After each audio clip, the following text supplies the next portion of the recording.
So these have just landed, the Flip 7 and the Charge 6. If you follow me for a while, you know I tested the Flip 6 and Charge 5 pretty hard last year. I took them onto beaches, Kangaroo Point, out in the parks, and even threw the Charge 5 in the water to see how it survived. Thank God it did. So I'm really excited to see how these new ones hold up. And I'm tempted to dunk them in as well. Guys, what do you think? Should I throw these in the water and really test them out? Let me know in comments. Now let's start with the Flip 7. Straight away, it feels familiar. The same slim, rugged tube, but the sound has definitely had an upgrade. JBL's added this new AI sound boost thing that keeps the bass tight and the highs clear, even when you're cranking it up. On the Flip 6, when I tested it out on the beach, it could sound a little muddy when pushed hard. The Flip 7 feels a lot more confident, like it's holding the sound together properly. It's still a 25-watt speaker, but you notice the punch more. Battery life as well is quite good at 14 hours, which cuts the bass back a little. The Flip 7 feels a lot more confident, like it's holding the sound together properly. It's still a 25-watt speaker, but you notice the punch more. Battery life is rated at 14 hours or 16 hours with their playtime boost mode, which cuts back the bass a little bit, but it gets you through a long day. It's also built too, guys. It's waterproof, dustproof, and now JBL says it's drop-proof as well. Now, they're given an IP68 rating and claim it'll survive a 1 meter fall onto concrete. I've dropped my Flip 6 on a driveway before, so we're putting this through the same test. I'm curious to see if that extra little bit of protection makes a difference. They've also got this new push link lock system here as well, which you guys can see. You get a clip and a loop in a box. It's actually quite handy if you're heading, like I do to Kangaroo Point, to the parks, and you want to clip it onto a bag or a bike without worrying about it bouncing around. Now onto the Charge 6. Now this is always the big dog of the lineup. I love the Charge 5 previously, and it had big bass, and the power bank function actually saved me when my phone died at a park session. The Charge 6 though cranks it up even more. You're getting 45 watts of power, deeper bass, and the same AI sound boost to keep it clean. The sound feels more open with better separation, like vocals and bass. They don't fight each other as much. And it's the kind of speaker you can bring to a barbecue when you want to fill some time. And you can also fill the backyard with sound.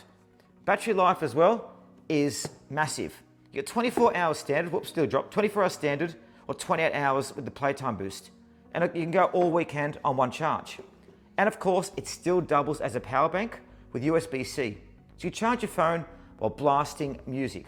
This feature, guys, saved me so much before, and it's even great if you're stuck with 1% left. The Charge 6 also feels sturdier in the hand, and JBL's added a stronger strap this time, which honestly makes sense because it's heaps heavier than the Flip. Like the Flip, it's IP68 waterproof, dustproof, and drop-proof. So I'll be dunking this too into some water. Last year when I threw the Charge 5 in the pool, it floated back up, although I nearly lost it in the ocean. So I'm curious to see if this one does the same. JBL's even said that it could take a 1 meter drop onto concrete, and I reckon that's a claim worth testing. Both of these speakers also get JBL's new Auracast system. That means you're getting stereo paired with 2 Flips or 2 Charge 6s, or even link them up with other new speakers, like the Extreme 4. The only downside is they're not backwards compatible, so you can't chain a Flip 7 with a Flip 6 or a Charge 6 with a Charge 5. It's a bit of a shame, but guys, that's the trade-off when JBL changes their system. Now in terms of real-world use, I can really see how to use each. The Flip 7 is the grab and go, perfect for a quick swim at the beach or a solo hike or clipping to a bag for a ride. The Charge 6 is the all-day festival session speaker. You can bring it to a festival, pre-drink, a barbecue, or a camping trip, and it just keeps going. And that bass, guys, it feels so good. You can feel it, hear it kick, not just hear it.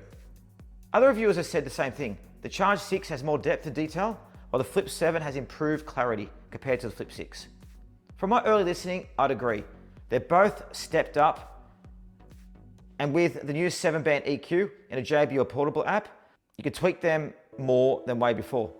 On the Flip 6 and Charge 5, you only had 3 bands, so this is a massive custom upgrade for anyone who likes customizing their sound. So early thoughts. JBL hasn't reinvented the wheel here, but they've refined both speakers nicely. The Flip 7 is still the perfect everyday little speaker, and the Charge 6 is the powerhouse. I'll be doing a full Mr. Hero review soon on each of these, with proper sound tests side by side, with the older models as well, so you can hear the difference for yourself. But right now, guys, I'm really impressed. So what do you reckon? Should I throw the Charge 6 in a pool like I did last year? Or should I throw the Flip 7 in? And are you team Flip 7 or team Charge 6? Let me know in the comments. As I said, I've really enjoyed reviewing these. If you put these side by side too, you can see the difference in the speakers there as well. Look at that size and look at that size there. So they are quite significantly different size. The Charge 6 could actually eat the Flip 7 like that. But again, they both have similar controls, as you can see on the top there. So yeah, both very good speakers, but it really depends on what you guys want to do. So anyway, I'm gonna go and jump in and use this a bit more. Thanks for joining us here at the channel.